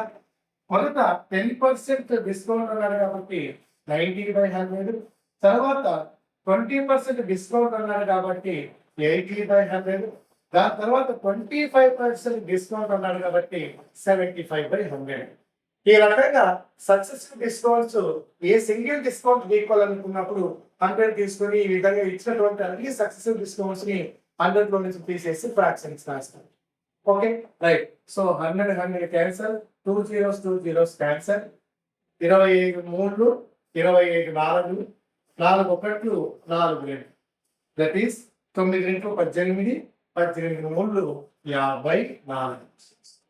సో ఆఫ్టర్ 3 సక్సెసివ్ డిస్కౌంట్స్ అతను 100 గా ఉన్నటువంటి ఒక వాల్యూని 54 రూపీస్ కి సేల్ చేయడం అనేది జరిగింది. ఇట్ మీన్స్ అతను 46% డిస్కౌంట్ ఇవ్వడం జరిగింది. ఆ 3% డిస్కౌంట్ ఇచ్చారంటే అతను 46% డిస్కౌంట్ ఇస్తున్నట్లే. మరి అతను అడిగిన ఏంటి? 55% డిస్కౌంట్ ఇవ్వాలని. మరి ఇక్కడ ఇచ్చేది ఏంటి? 46% డిస్కౌంట్. మరి ఎంత నష్టపోతాడు? అతను అడిగినటువంటి పర్సెంటేజ్ ఇస్తే 9%. గుర్తుపెట్టుకొని ఇలా చేస్తే వచ్చేది ఎప్పుడు డిస్కౌంట్ వాల్యూ కాదు. 100 గా తీసుకున్నప్పుడు దాని వాల్యూ 54 అయింది. మరి 154 అయిందంటే దాని అర్థం ఏంటి? 46% డిస్కౌంట్ వచ్చింది. ఓకేనా? సో 46% ఇవ్వాల్సిన వాడు అడిగినప్పుడు 55% ఇస్తే అతను 9% లాస్ అయింది. Next question. రైట్. సో ఏమంటున్నాడు, ఒక మేధా ప్రగతిక వేళ 1200 రూపాయలు, దానిపై 10% ముద్ర ప్రకటించిన 8% లాభం పొందిన ఆ మేధా అసలు ధర ఎంత? ఏమంటామా? సో ఒక ఆర్టికల్ పైన మార్పుడు ప్రైస్ 1200 ఉందట, దానిపైన 10% డిస్కౌంట్ కూడా ఇవ్వడం జరిగింది. ఈవెన్ దో అతను 10% డిస్కౌంట్ ఇచ్చినా కూడా ఈ గెట్టే ప్రాఫిట్ ఆఫ్ 8%. మరి డిస్కౌంట్ ఇచ్చి కూడా ప్రాఫిట్ పొందాడు అంటే ఖచ్చితంగా ఎంఆర్పి అనేది హైక్ చేసే రాసి ఉంటారు. కాబట్టి మన ప్రశ్న ఏంటి అంటే find the cost to price, దాని యొక్క కొన్న వేల లేదా అసలు ధర ఎంత ప్రశ్నించింది. మరి దీనికోసం మనకు సింపుల్ వాల్యూస్ ఇచ్చారు కాబట్టి మార్పుడు ప్రైస్ ప్రకటన ఎంత ఉంది, 1200. మరి దీనిపైన అతను 10% డిస్కౌంట్ ఇచ్చాడు. మరి 10% డిస్కౌంట్ ఇవ్వడం అంటే దాని అర్థం 10% వాల్యూ తీసేయడమే కదా. మరి 1200 పైన 10% వాల్యూ ఎంత అవుతుంది? ఏదైనా ఒక సంఖ్యకు సంబంధించి 10% వాల్యూ కనుక్కోవాలంటే జస్ట్ ఒక 0 క్లోజ్ చేస్తే చాలు, అంటే 120 రూపీస్ అవుతుంది.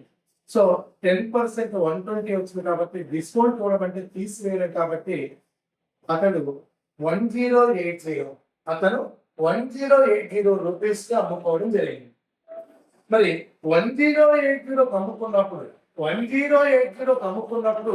8% ప్రాఫిట్ వచ్చింది అన్నాడంటే దాని అర్థం అతను దాన్ని 108% అమ్ముకున్నట్లే కదండి, అంతే కదా.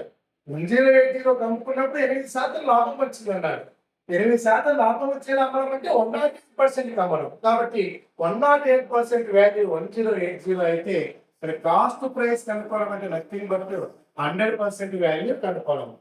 మరి 100% వాల్యూ కనుక్కుంటాం కాబట్టి 100 into 1080 divided by 108. So 108 ones, 108 eights. So the answer is okay. Next question. Right. So 650 రూపాయల అసలు మీద 1 సంవత్సరం 4 నెలలకు 4.5% వడ్డీ రేటుతో అయ్యే టోటల్ అమౌంట్ ఎంత? ఓకేనా. So principal of 650 at 4.58% for 1 year 4 months. So total find out చేయమన్నారు. మరి టోటల్ ఫైండ్ అవుట్ చేయడానికి సింపుల్ ఇంట్రెస్ట్ ఫైండ్ అవుట్ చేసి ఆ వచ్చిందని ప్రిన్సిపల్ అమౌంట్ పెడితే సరిపోతుంది. మరి సింపుల్ ఇంట్రెస్ట్ కనుక్కోవడానికి we have a formula that is equal to PTR by 100. ఇక్కడ P nothing but principal amount ఎంత ఇచ్చాడు? 650. తర్వాత టైం ఎంత ఇచ్చామని 1 year 4 months. మరి ఆ 1 year 4 months ఇక్కడ ఎలా రాస్తాం? సో ఇచ్చినటువంటి టైం ఇట్లా మనుషుల్లో ఉన్నప్పుడు మనం ఏం చేస్తాం సార్ అంటే ఆ మనుషుని కూడా ఇయర్స్ లోకి కన్వర్ట్ చేసుకుంటాం. So 1 year 4 months nothing but 4/12 years. ఈ 4/12 ని కొంత సింప్లిఫై చేస్తే 4 1 4 3. సో ఎంత వస్తుంది సార్ అంటే 3 into 1 3 plus 1 అంటే 4/3. అంటే మనకి ఇచ్చినటువంటి సమయం ఎంత సార్ అంటే 4/2. తర్వాత రేట్ ఆఫ్ ఇంట్రెస్ట్ ఎంత ఇచ్చారు సార్ అంటే 4.5. So P value R value substitute చేసి divided by 100. Okay. So simplify చేసే ముందు ఇక్కడ ఉన్నటువంటి వాటిలో జస్ట్ ఫర్ ఈజీనెస్ కోసం ఏం చేస్తున్నాం సార్ అంటే ఈ డివైడెడ్ బై 3ని కింద రాస్తున్నా. అదేవిధంగా ఈ డెసిమల్ పాయింట్ తీసేయడం కోసం డెసిమల్ పాయింట్ తీసేయాలనుకున్నప్పుడు న్యూమరేటర్ లో ఉన్నటువంటి డెసిమల్ పాయింట్ తీసేయాలంటే డినామినేటర్ లో జీరోస్ యాడ్ చేయాలి. ఓకేనా. లవంలో ఉన్నటువంటి సున్నాలను తీసేయాలనుకున్నప్పుడు ఆరంలో సున్నాలను పెట్టుకోవాల్సి వస్తుంది. ఆరంలో ఉన్నటువంటి డెసిమల్ పాయింట్ తీసేయాలనుకున్నప్పుడు లవంలో డెసిమల్ పాయింట్ జీరోస్ యాడ్ చేసుకోవాల్సి వస్తుంది. Okay right. కాబట్టి ఇక్కడ 10 రాస్తుంది. టోటల్ ఏమైంది? 650 into 4 into 45 divided by 100 into 3 into 10. So 0 cancer. తర్వాత 3 ones 3 15s. తర్వాత 4 ones 425s, తర్వాత 5 5s, 5 3s, 5 1s, 5 13s. So 13 into 3, 13 into 3, that is equal to, ఇక్కడ మిస్ అయ్యాం కదా,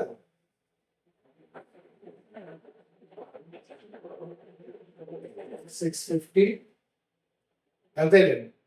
13 into 3, that is equal to 39. So ఈ లెక్కలో అతనికి ఎంత ఇంట్రెస్ట్ వస్తుంది సార్ అంటే 39 రూపీస్. సో మనకు కనుక వడ్డీ ఎంత అంటే ద ఆన్సర్ ఇస్ 39. బట్ మనకు అడిగింది ఏంటి, టోటల్ అమౌంట్ అడిగాడు. మరి టోటల్ అమౌంట్ నథింగ్ బట్ అసలు ప్లస్ వడ్డీనే కదండి. అసలు ప్లస్ వడ్డీ. అసలు ఎంత ఉంది 650, వడ్డీ ఎంత వచ్చింది 39. కాబట్టి టోటల్ ఎంత అవుతుంది సార్ అంటే 608. Okay, next question. ఏమంటున్నాడు, మళ్ళీ వడ్డీ కనుక్కునేటువంటి ప్రశ్నని, నెలకు రూపాయలకు నెలకు 5 రూపాయలకు 8 పైసల చొప్పున 150 రూపాయల మీద 5 సంవత్సరాలకు వచ్చేటువంటి వడ్డీ ఎంత? At the rate of 8 paisa per month on every ₹5, find the simple interest on ₹150 for 5 years. So simple interest rate find out చేయమన్నాడు కాబట్టి what is the formula? PTR by 100. What is the formula? PTR by 100. మరి ఈ PTR by 100 అనేటువంటి ఫార్ములాలో ఇచ్చినటువంటి principal amount ని, time ని, rate of interest ని substitute చేయడం. మరి ఇచ్చినటువంటి ప్రిన్సిపల్ ఎంత సార్ అంటే 150 రూపీస్ ఇంటూ ఇచ్చినటువంటి టైం ఎంత సార్ అంటే 5 years. మరి రేట్ ఆఫ్ ఇంట్రెస్ట్ ఎంత ఇచ్చాడు అనే విషయానికి వస్తే, మరి ఇక్కడ మనకు పైసల్లో చెప్తా ఉన్నాడు. ఏమంటున్నాడు, రూపాయలు 5కి 8 పైసలు అంట. సో ప్రతి 5 రూపాయలకు 8 పైసలు. మరి ప్రతి 5 రూపాయలకు 8 పైసలు అవుతే అప్పుడు ప్రతి 100కు అంటే 20 టైమ్స్, ప్రతి 100కు 20 టైమ్స్ చేస్తే 1.60. ప్రతి 100కు 8 2 16 0. సో 160 పైసా. 160 పైసా అంటే నథింగ్ బట్ 1.60. అంటే ప్రతి 100కు నెలకు ₹1.60 అనేది వడ్డీ అవుతుంది. మరి వడ్డీ రేటు ఎప్పుడు సంవత్సరాలలో ఉండాలి కాబట్టి నెలకు 1.60 చొప్పున ఇయర్ ఎంత అవుతుందో క్యాలిక్యులేట్ చేస్తున్నా. That is equal to 0. 12 6 are 72, 7 మిగిలింది. 12 1 are 12, ఒక 7 19. సో 19.20 అంటే 19.2% మనం తీసుకుంటాం. ఎందుకంటే ఒక 100 రూపాయల పైన ఒక సంవత్సరానికి మనం ఇచ్చేదే రేట్ ఆఫ్ ఇంట్రెస్ట్ అవుతుంది కాబట్టి 19.2% divided by 100. Okay, so 52s 53s, 52s 53s, that is equal to 2 1s, 2 9s are 18.26 are 2. So 3 into 5 into 9.6, 3 5s are 15, 15 6 are 90, 15 6 are 90. Again 59s అంటే 135, 135 ఒక 9 అంటే 144. So 144.0, nothing but 144 rupees. Option number 1 is the correct answer. Okay, next question. Right, next question విషయానికి వస్తే ఏమంటున్నాడు, కొంత సొమ్ము మీద సామాన్య వడ్డీ అసలుకు 9/36 రెట్లు. So simple interest and sum is 9/36 times of the principal. అంటే వడ్డీని అసలుతో కంపేర్ చేసినప్పుడు మీన్స్ అసలు 36 భాగాలు ఉన్నప్పుడు వడ్డీ 9 భాగాలు ఉండాలి. ఆయన ఏం కనుక్కోమన్నాడు, వడ్డీ రేట్ ఎంత కనుక్కోమని ప్రశ్న అడిగినాడు. సో వడ్డీ రేటు R కనుక్కోవడానికి ఉన్నటువంటి ఫార్ములా ఏంటి, I into 100/P into T. మరి వాల్యూస్ ఒకసారి అర్థం చేసినట్లయితే I అంటే 9 into 100, P అంటే 36 into 5 సో టైం ఇవ్వలేదు అని టైం అలానే ఉంచేయకూడదు. మనకి ఇక్కడ ఒక హింట్ ఇచ్చాడు, ఏమని? వడ్డీ రేటు మరియు కాలాలు సమానం అన్నాడు. ఇప్పుడు నువ్వు టీ ఇలానే ఉంచేస్తే ఆఫ్టర్ క్యాన్సలేషన్ 9 ఒకట్లు 9 4 4 ఒకట్లు 4 25 అంటే ఆరు విలువ 25/t% అవుతుంది. మరి వాల్యూస్ లో వచ్చిన ఆన్సర్ లేదు కదా. సో ఆ టీ కోసం ఏం చేశాడంటే టీఆర్లు రెండు సమానము అన్నాడు. అంటే ఈ టీ ప్లేస్ లో మనం ఏం రాయొచ్చు? ఆర్ రాయొచ్చు. ఆర్ రాసిన తర్వాత ఈ ఆర్ ఇక్కడికి వెళ్తే అప్పుడు ఆర్ స్క్వేర్ విలువ 25 అవుతుంది. దెన్ ఆర్ విలువ ఎంత అవుతుంది సార్ అంటే 5% అవుతుంది. So the answer is 4%. గుర్తుపెట్టుకున్నామా, మనం ఒకసారి డిఎస్సిలో ప్రతిసారి నా బిడ్డకు ఇవ్వకుండా ఏం చేశారు అంటే వడ్డీ అసలులో 25% అని పర్సెంటేజ్ ఫామ్ లో ఇవ్వడం జరిగింది. మరి శాతం రూపం ఇచ్చినప్పుడు మరి భిన్నాన్ని కలపబట్టి నువ్వు శాతం రూపం ఇచ్చినప్పుడు ఇబ్బంది పడాల్సిన అవసరం లేదు. 25% అంటే కూడా 25/100 భిన్నంగా తీసుకుని ఆన్సర్ చేసుకోవచ్చు. ఇలాంటి ప్రశ్నలకు షార్ట్ కట్ గా కూడా ఇచ్చినటువంటి భిన్నము ఇంటూ 100 చేసి ఆ మొత్తాన్ని స్క్వేర్ రూట్ లో పెడితే సరిపోతుంది. సో 9 ఒకట్లు 9 ఒకట్లు 9 4 4 ఒకట్లు 4 25 రూట్ 25 అంటే the answer is 4. Next question. Right. 625 రూపాయలపైన 3 సంవత్సరాలకు 8% రేటుతో చక్ర వడ్డీ సాధారణ వడ్డీల మధ్య వ్యత్యాసం ఎంత అని మనం ప్రస్తుతం. So difference between compound interest and simple interest for 3 years ఇచ్చాడు. మరి for 3 years for difference between compound interest and simple interest, the formula is exactly PR by 100 whole square. This is the formula for 2 years difference. 3 years ఇచ్చారు కాబట్టి one more step extra ఉంటుంది. 300 plus R by 100. Okay. So ఇందులో ఇచ్చినటువంటి principal rate of interest substitute చేస్తే P nothing but 625 into R value rate of interest 8 ఇచ్చారు కాబట్టి 8/100 square అని అడుగు ఇంకోసారి రాస్తున్న 8/100. ఇక్కడ 300 ప్లస్ R అంటే 308/100. సో దీన్ని సింప్లిఫై చేయాల్సి ఉంటుంది. చూడండి 25 25s 25 4s 25 1s 25 4s 4 1s 4 2s 4 1s 4 2s. So 2 2s are 4, 4 8s are 32. So 4 0s are 0 3, 4 3s are 12. Divided by 100, that is equal to 12.32. 12.32. Second option is the answer. Next question. వారవడ్డీ ప్రకారం 6 సంవత్సరాల్లో మొత్తం అసలుకు రెట్టింపు అయినా ఎంత కాలంలో మొత్తం అసలుకు 3 రెట్లు అవుతుంది? సో మొత్తం 3 రెట్లు అవ్వటకు పట్టు కాలం ఎంత అనేది మన ప్రశ్న. ఓకే. మరి మన టోటల్ 3 రెట్లు అవ్వాలి అంటే దాని అర్థం మనకు 2 రెట్ల వడ్డీ రావాలి. 2 రెట్ల వడ్డీ వచ్చినప్పుడే అప్పుడు మన టోటల్ అనేది 3 times ఆఫ్ ప్రిన్సిపల్ అవుతుంది. కాబట్టి 2 రెట్ల వడ్డీ రావడానికి కాలం ఎంత అనేది మన ప్రశ్న. దానికి హింట్ గా ఏం ఇచ్చినాడు? 6 సంవత్సరాల్లో రెట్టింపు అయిందంటాం. సో మన సొమ్ము రెట్టింపు అవడం అంటే నథింగ్ బట్ అసలు ఎంతైతే ఉంటుందో వడ్డీ ఎంత రావడం. అంటే 1 రెట్టు వడ్డీ రావడానికి 1 time ఇంట్రెస్ట్ రావడానికి 6 సంవత్సరాల కాలం పట్టింది అని మనకి హింట్ ఇవ్వడం జరిగింది. మరి 1 time ఇంట్రెస్ట్ రావడానికి 6 years టైం పడితే 2 times రావడానికి ఎంత టైం పడుతుందండి? 6 2 12 years. ఒక దానికి 6 years చొప్పున 2 రెట్ల వడ్డీ రావాలని.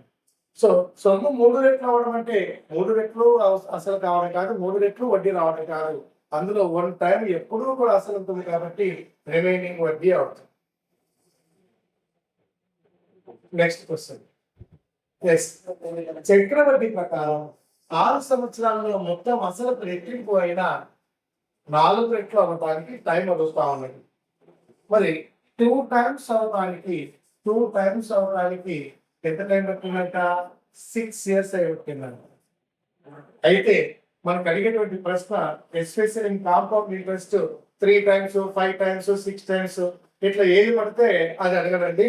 So in compound interest 2 times value ఇచ్చారంటే అడిగితే 2 స్క్వేర్ టైమ్స్ లేదా 2 క్యూబ్ టైమ్స్ అంటే 4 టైమ్స్ అవ్వడానికి లేదా 8 టైమ్స్ అవ్వడానికి లేదా 2 పవర్ 4 అంటే 16 టైమ్స్ అవ్వడానికి మాత్రమే టైం అడుగుతూ ఉంటారు. సో ఇక్కడ మనకు 4 టైమ్స్ అడిగారు.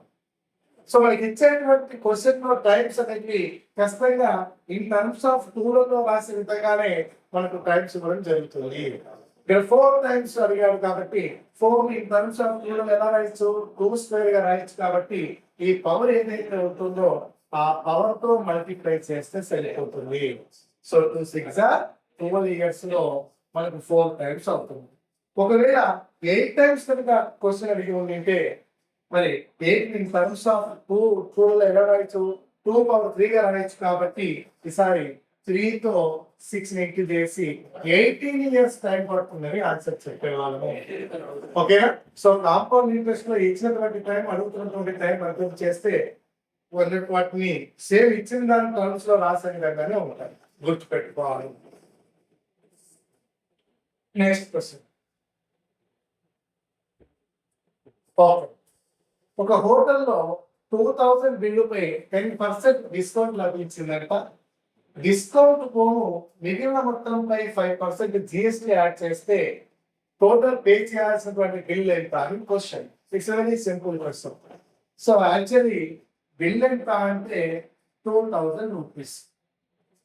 మరి ఈ 2000 బిల్లు పైన మనకు 10% డిస్కౌంట్ లభించింది. 10% డిస్కౌంట్ తగ్గించడం అంటే నథింగ్ బట్ 10% వాల్యూ తగ్గిస్తారు. ఇప్పుడు 2000 పైన 10% వాల్యూ 0 తీసేస్తే సరిపోతుంది. సో 2000 పైన 10% వాల్యూ ఎంత అంటే 200.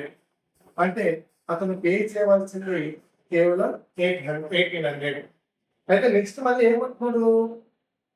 డిస్కౌంట్ పోను మిగిలిన అమౌంట్ పై 5% జిఎస్టీ యాడ్ చేశారంట. అంటే 1800 పై 5% వాల్యూ ఎంతైతే వస్తుందో దాన్ని యాడ్ చేయడం. మరి 1800 పై 5% వాల్యూ ఎంత వస్తుందండి? 1800 లో ఒక 0 క్లోజ్ చేస్తే వచ్చేది 10%. So 10% value 180. మరి 10% వాల్యూ 180 అయితే అప్పుడు 5% వాల్యూ ఎంత అవుతుంది సార్ అంటే 90 అవుతుంది. ఇది జిఎస్టీ అంటే యాడ్ చేసే వాల్యూ కాబట్టి 1890 అనేది మన ఆన్సర్ అవుతుంది. సో ఈ రకంగా సింపుల్ గా పర్సెంటేజ్ లో చేసుకోవచ్చు. లేదా దీన్ని ఫ్రాక్షన్స్ ఫామ్ లో రాస్తే 2000 అనేటువంటి వాల్యూ ఫస్ట్ 10% డిస్కౌంట్ ఇవ్వడం అంటే 10% తగ్గి ఉంటుంది. తర్వాత 5% జిఎస్టీ యాడ్ చేయడం అంటే 5% వాల్యూ పెరుగుతుంది. ఈ రకంగా చేసినా కూడా మనము 4 zeros క్యాన్సిల్ అయిపోతే we get 1890 same answer. Okay, right. Next question.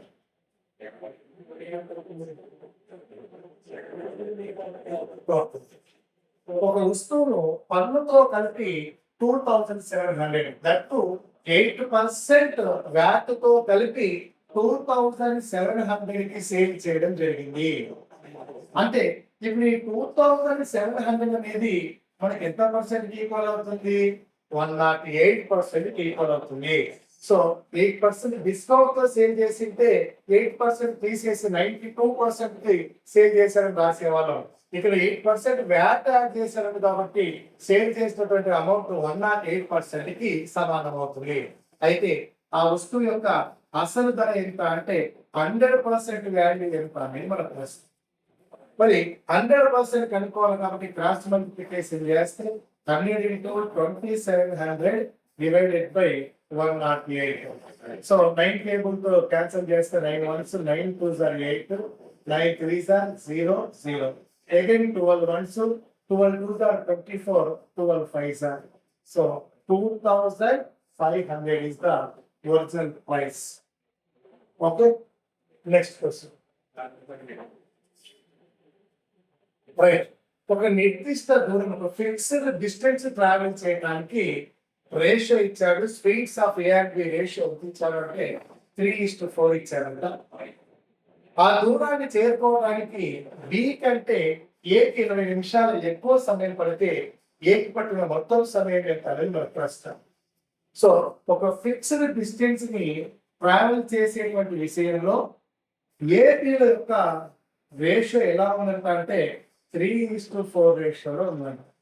3:4 అంటే ఏ 3 టైమ్స్ ఆఫ్ స్పీడ్ వెళ్తే బి 4 టైమ్స్ ఆఫ్ స్పీడ్ వెళ్తాం. మనకి అడిగింది సమయం ఎంత. మరి టైమ్స్ యొక్క రేషియో విషయానికి వస్తే స్పీడ్స్ రేషియోస్ కి టైమ్స్ రేషియోస్ కి మధ్యలో ఏ రిలేషన్ ఉంటుంది? డైరెక్ట్ ప్రపోర్షన్, ఇన్వర్స్ ప్రపోర్షన్ అంటే ఇన్వర్స్ ప్రపోర్షన్. అంతేగాని విలోమానుపాతం ఉంటుంది. ఎక్కువ వేగంతో వెళ్తే ఆ నిర్దిష్ట గమ్యాన్ని తక్కువ కాలంలో చేరుకుంటాం, తక్కువ వేగంతో వెళ్తే ఆ నిర్దిష్ట గమ్యాన్ని ఎక్కువ కాలంలో చేరుకుంటాం. కాబట్టి వాటి మధ్య విలోమ సంబంధం ఉంటుంది. కాబట్టి స్పీడ్స్ రేషియో యొక్క ఇన్వర్స్ రేషియో విలోమ నిష్పత్తి టైమ్స్ రేషియో అవుతుంది. ఇట్ మీన్స్ ఏ అనేవాడు 4 టైమ్స్ టైం గ్యాప్ లో ఆ గమ్యాన్ని చేరుకుంటాడు. సో ఏ యొక్క సమయం కనుక్కోమంటే నథింగ్ బట్ 4 parts వాల్యూ కనుక్కోవాలి. మరి ఆ 4 parts వాల్యూ కనుక్కోవడానికి మనకి ఇచ్చిన హింట్ ఏంటి సార్ అంటే, ఇక్కడ బి చేరినటువంటి సమయం ఇచ్చింటే, మూడు భాగాలు ఇచ్చాడని అనుకునే వాళ్ళం, లేదా ఏ చేరినటువంటి సమయం ఇచ్చింటే 4 భాగాలు ఇచ్చాడని అనుకునే వాళ్ళం. తర్వాత ఇక్కడ ఇచ్చినటువంటి హింట్ ఏంటంటే ఏకు నిజానికి చూస్తేనే చెప్పొచ్చు ఏ 4 parts టైం లో వెళ్తే కేవలం బి 3 parts టైం లోనే వెళ్ళాడంట. అంటే ఏదే ఆలస్యంగా వెళ్ళిపోవడం వీటిని చూసి కూడా చెప్పొచ్చు. మరి ఏ ఒక పార్ట్ ఆలస్యంగా వెళ్తాడు ఇన్ టర్మ్స్ ఆఫ్ పార్ట్ లో, అదే మినిట్స్ లో 20 minutes లేట్ గా వెళ్ళాడంట. when compared with B, it means one part nothing but 20 minutes. మరి 1 part 20 minutes అయితే అప్పుడు 40 parts అంటే 4 into 20 80 minutes our answer. Next question. Right. ఒక కోటలో 150 మంది సైనికులకు 45 రోజులకు సరిపడా ఆహార నిల్వలు ఉన్నాయి. 10 రోజుల తర్వాత 25 మంది సైనికులు కోట నుంచి వెళ్ళిపోయారు. అయినా మిగిలిన ఆహారం మిగిలి ఉన్న సైనికులకు ఇంకా ఎన్ని రోజులకు వస్తుందని ప్రశ్న. ఓకే, సో ఏం ఇచ్చానండి? 150 soldiers కి 45 days కి సరిపడా ఫుడ్ ఉందంట. సో 150 members కి 45 days. తర్వాత ఏమంటాడు? After 10 days. సో ఇక్కడ ఒక ఎక్స్ట్రా స్టెప్ రాయాల్సి ఉంటాడు. After 10 days. మరి ఆఫ్టర్ 10 days ఒకసారి పొజిషన్ చూసినట్లయితే ఆఫ్టర్ 10 days ఆ 150 soldiers కి 35 days కి సరిపడా ఫుడ్ మాత్రమే ఉంటుంది. సో మన దగ్గర ఒక ఫుడ్ 150 soldiers కి 35 days సరిపడా ఉంది. బట్ ఆఫ్టర్ 10 days అక్కడ ఉంది 150 soldiers కాదు. So 25 soldiers leave the fort అన్నారు. అంటే 25 మంది ఫోర్ట్ లీవ్ చేశారంట.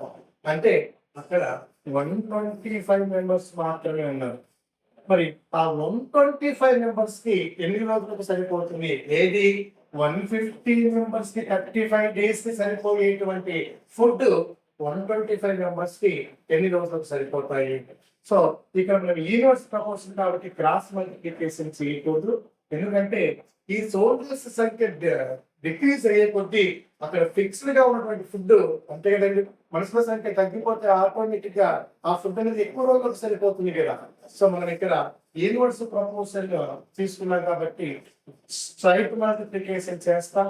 150 into 35/125. That is 25 6 are 25 5s.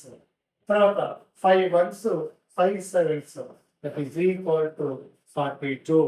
It means మిగిలినటువంటి 125 soldiers కి 42 days కి ఆ ఫుడ్ అనేది సరిపోతుంది. So option number 1. Next question. Right. So 12 మంది వ్యక్తులు 6 రోజుల్లో 9,000 కూలీ సంపాదించారు. అయినా 20 మంది వ్యక్తులు 8 రోజుల్లో ఎంత సంపాదించగలరు? సో మిక్స్డ్ ప్రపోర్షన్ మీద మన ప్రశ్న. So 15 persons can earn rupees 9,000 in 6 days. How much will 20 persons earn in 8 days? మరి ఇలాంటి ప్రశ్నల కోసం ఏం చేస్తాం సార్ అంటే, so up to first to stop వరకు ఉన్న వాటన్నిటిని వన్గా తీసుకుంటాం.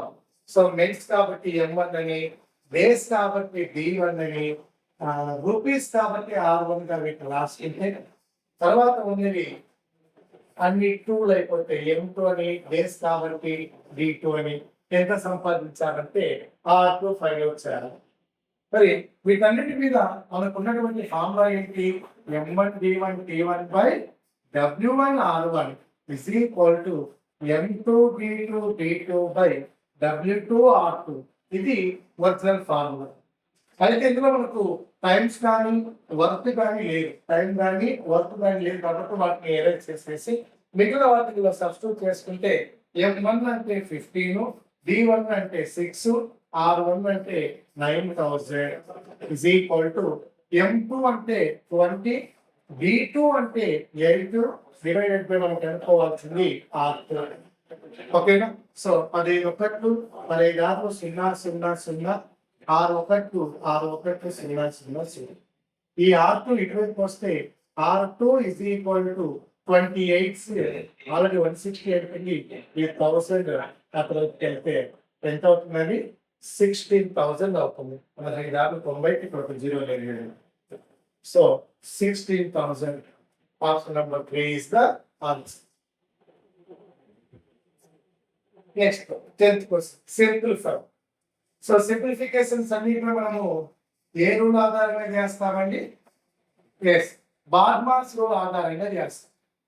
మరి బార్మాస్ రూల్ ఆధారంగా ముందు బ్రాకెట్ లో ఉన్నవి, తర్వాత ఆఫ్, తర్వాత డివిజన్, తర్వాత మల్టిప్లికేషన్, అడిషన్, సబ్ట్రాక్ట్ చేయాలని ఆ రూల్ మనకు చెప్తుంది. కాబట్టి ఇందులో డీప్ బ్రాకెట్ ఏంటంటే ఇది, కాబట్టి ముందు దీన్ని కంప్లీట్ చేయాలి. మరి అది కంప్లీట్ చేయడం అంటే అందులో మళ్ళీ మనకు మైనస్ డివైడెడ్ బై ఉన్నాయి. మరి ఫస్ట్ సబ్ట్రాక్ట్ చేయాలి, డివిజన్ చేయాలంటే మొదట డివిజన్ చేయాలి. కాబట్టి 9 డివైడెడ్ బై 3 చేస్తే ఎంత వస్తుంది అంటే 3 వస్తుంది. 9 డివైడెడ్ బై 3 చేస్తే ఎంత వస్తుంది? 3. మరి 6 - 3 ఏమవుతుంది? 3 అవుతుంది. సో ఈ టోటల్ బ్రాకెట్ వాల్యూ 3. ఇప్పుడు మనకు ఈ ఫ్లవర్ బ్రాకెట్ చూసుకున్నట్లయితే 60 డివైడెడ్ బై ½ 5 - 3 మిగిలిపోయింది. మరి ముందు ఇందులో హాఫ్ కంప్లీట్ చేయాలి కాబట్టి 3/5 హాఫ్ నథింగ్ బట్ మల్టిప్లికేషన్ కాబట్టి ఇది ఎంత వస్తుందంటే 15 వస్తుంది. తర్వాత 60 డివైడెడ్ బై 15 - 3 మళ్ళీ డివైడెడ్ బై మైనస్ కాబట్టి ముందు డివైడెడ్ బై 50 1 54. ఏమి సార్ అంటే 4 - 3 1 మిగిలింది. అంటే ఈ పార్ట్ మొత్తం పోయినానికి ఎంత మిగిలిందంటే 1 మిగిలింది. మరి ఈ బ్రాకెట్ లో 38 - 1 మిగిలినట్టు 38 - 1 అంటే నథింగ్ బట్ 37 వచ్చినట్టు. మరి 45 లో 37 వెళ్తే what is the answer? Yes, 8 is our answer. Next question. So most important question also. So prices ఇవ్వకుండా కొన్ని వస్తువుల కొండ ధర కొన్ని వస్తువుల అమ్మే ధరకు సమానమై ఇస్తూ ఉంటాడు. Cost price of sum equal cost price of some articles is equal to cost selling price of another articles అనేసి. సో ఇలాంటి మోడల్ ఆఫ్ క్వశ్చన్స్ కి సింపుల్ గా మనకు ఇచ్చినటువంటి ఏవైతే ఉన్నాయో ఏవి, సో కొన్న వస్తువులు cost articles, selling articles divided by selling articles into 100 అనేటువంటి ఒక ఫార్ములా యూజ్ చేసి ఆన్సర్ చేసుకోవచ్చు. ఓకేనా? సో మరి ఇచ్చినటువంటి వాటిలో కొన్న వస్తువులు ఎన్ని అంటే 20 మైనస్ అమ్మిన వస్తువులు ఎన్ని అంటే 14, అగైన్ అమ్మిన వస్తువులు ఎన్ని అంటే 14 into 100 that is equal to 6/14 into 100 అంటే 2 3s 2 7s 300/7.